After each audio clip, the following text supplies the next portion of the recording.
Programang ito ay rated SPG, striktong patnubay at gabay ng magulang ang kailangan. Kinumpronta na nga ni Rigor si Tinding tungkol sa laking nag-iwan ng pera dahil sigurado umano siya na si Tanggol yun. Tinanong ni Rigor kung nagkausap pa sila ni Tanggol. Kaya naman sinabi ni Tinding na sa maniwala man sa hindi itong si Rigor ay talagang hindi niya nakita kung sino ang nag-iwan ng pera. Nagbanta si Rigor na siya mismo ang aalam ng totoo at mag-iimbestiga sa Quiapo. At sa oras umano na malaman niyang may tinatago pa si Tinding at Noy ay paniguradong mananagot ang mga ito.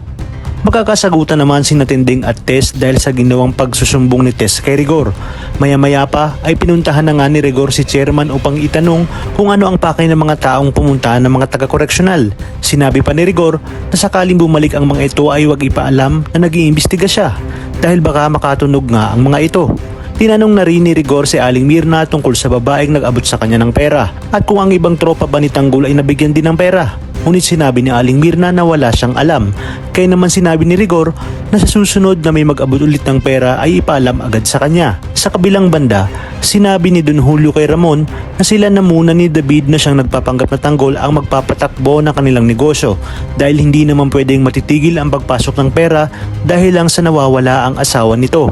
Kakausapin naman ni Olga si David at tinanong kung handa na ba ito para sa pagbubukas ng kanilang bagong negosyo. Pinasamahan niya nga si David sa kanyang mga tao para siguraduhin hindi papalpak. Dumating na nga ang araw ng paglabas ni Ben at nagpaalam na siya kay Tanggol. Nakiusap si Tanggol na kung pwedeng hanapin ni Beng ang asawa ni Mokang at ang mga dapat nga nating abangan ngayong Biyernes. Nagulat nga si David sa biglaang pagsama ni Ramon sa pagbubukas ng bagong negosyo. Kaya't natuwa si Don Julio dahil nahimasmasan na umano ang kanyang anak na si Ramon. Sinabi ni Ramon na nagpadala siya ng mga tao sa Quiapo na malapit sa lugar ni Monique upang magmanman. Babalaan naman ni Balatukan si Ben na kung ano man ang nalalaman nito sa loob ay hanggang doon na lamang at walang dapat makaalam.